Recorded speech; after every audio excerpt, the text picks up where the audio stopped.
오늘은 장누수 증후군과 질병 발생 기전은 무엇입니까? 라는 문제에 대해서 생각해 보겠습니다.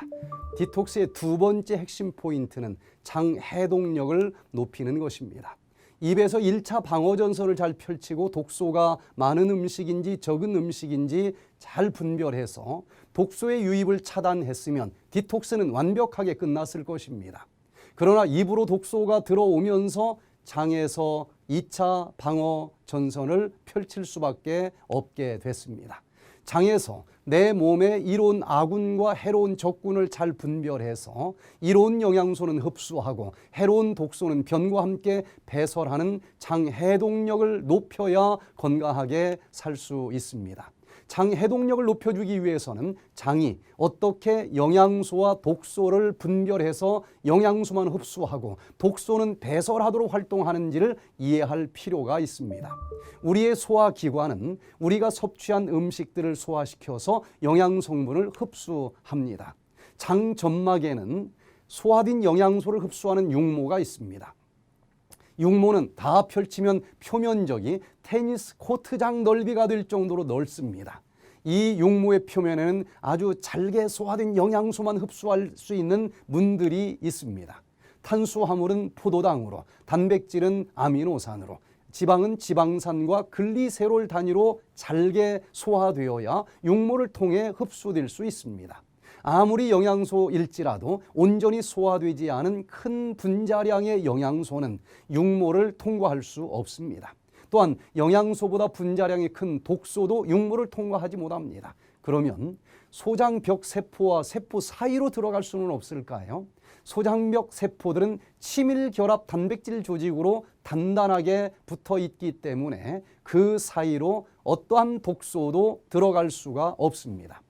오직 육모를 통해서만 영양소가 장 점막을 통과할 뿐입니다. 세균이나 독소들은 분자량이 크기 때문에 육모를 통해서 흡수되지 않고 항문을 통해서 배설되는 것이 정상입니다. 그런데 어떤 원인에 의해서 장 점막이 손상되어 점막세포와 점막세포 사이의 친밀 결합이 느슨해지게 되고 세포 사이의 간격이 벌어지게 됩니다. 그렇게 되면 그 틈을 통해서 분자량이 큰 물질들이 장 점막 안쪽으로 침투하게 되고 혈관 안으로 들어가게 되는 현상이 나타나는데 이를 장누수 증후군이라고 합니다. 장이 정상적으로 작동하지 못하고 샌다는 의미가 되는 것입니다. 따라서 장누수는 점막세포의 손상으로 초래되는 셈이 되는 것입니다. 이때 육모도 변형되기 때문에 육모를 통해 흡수되어야 할 영양성분은 오히려 흡수되지 않고 흡수되지 말아야 할 큰 분자량의 물질들이 세포 사이의 틈을 통해서 흡수됩니다. 그런데 음식물과 함께 온갖 세균들과 독소들이 함께 들어오기 때문에 그것들의 침입을 방어하기 위해서 장에는 철통 같은 경계망이 준비되어져 있습니다.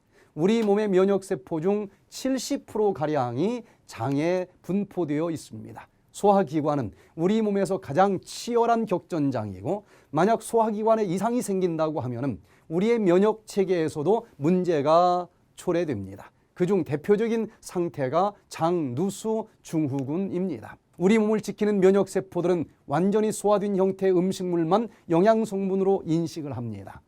따라서 면역세포가 덜 소화되어 분자량이 큰 음식물을 이물질로 인식하면서 공격을 하기 때문에 알러지 반응이 나타나게 되는 것입니다.